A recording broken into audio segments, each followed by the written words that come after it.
দেখেন বন্ধুরা, দেখেন বাংলাদেশ ভার্সেস পাকিস্তানের ম্যাচটা দেখেন। দেখেন বাংলাদেশের যখন 6 বলে 8 রান লাগে তখন সাকলাইন আর আছে আপনার হাবিবুর রহমান আছে ব্যাটিংয়ে। দেখেন ভাই, আসলে ভাই যখন পাকিস্তানের বলার প্রথমে একটা বল করছে সেখানে দেখেন সাকলাইন সজোরে হাঁকানোর চেষ্টা করছিল, কিন্তু সেখানে ক্যাচ তুলে দিছেন। আসলে ভাই বুঝতে পারতাছি না যে 8টা রান লাগে মাত্র, আমরা ঠেকায় টুকে তো রানটা নিতে পারি তাই না, সেখানে কেন ক্যাচ তুলে দিতে হবে আমাদের। দেখেন দ্বিতীয় নম্বর বল করছে পাকিস্তানের বলার, সেখানে জিসান আলম সজোরে একটা 4 হাঁকিয়ে দিছে। আসলে ভাই অসাধারণ ব্যাটিং। দেখেন 4 বলে লাগে আপনার 4 রান। দেখেন জিসান আলম, দেখেন পাকিস্তানের বলার তৃতীয় নম্বর বল করছে, সেখানে দেখেন জিসান আলমকে বোল্ড আউট করে ফেলছে।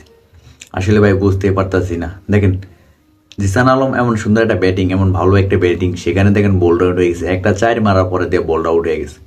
মানে পরবর্তী নাকি বাংলাদেশের বিগ হিটার হলো জিসান আলম, সেখানে দেখেন জিসান আলমের অবস্থা, একটা 4 মারার পরে তারপরে বোল্ড আউট হয়ে গেছে। এই হলো আমাদের বাংলাদেশের ব্যাটারদের অবস্থা।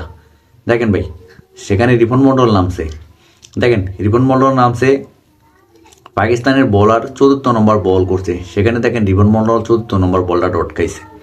আসলে ভাই বুঝতে পারতেছি না, 4টা রান লাগে 4টা বলে, সেখানে একটা বলে আউট হয়ে গেছে আর একটা বল ডট খাইছে। সেখানে দেখেন আবার 5ম নম্বর বল করছে পাকিস্তানের এই বোলার, সেখানে দেখেন 5ম নম্বর বলটাও ডট খাইছে।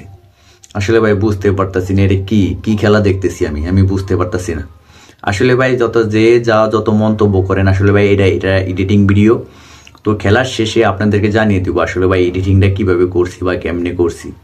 আসলে ভাই এটা একটা এডিটিং ভিডিও, আপনারা যদি বুঝতে চান বা বোঝার যদি কোনো সক্ষমতা থাকে অবশ্যই আমি বুঝিয়ে দিব অবশ্যই আপনাদেরকে। তো ভাই আসলে লাস্ট বলটা দেখেন, সেখানে সাকলাইন আছে ব্যাটিংয়ে।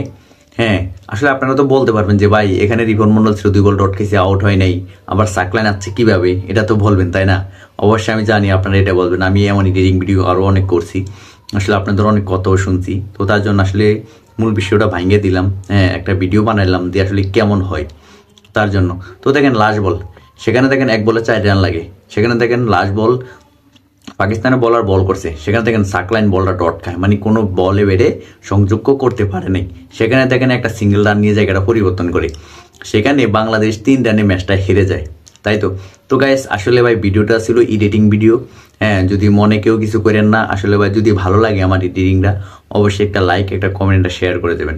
আর আসলে ভাই এরকম এডিটিং ভিডিও আরও চাইতে মানে দেখতে চাইলে অবশ্যই লাইক কমেন্ট শেয়ার করে পাশে থাকবেন। ধন্যবাদ সবাইকে।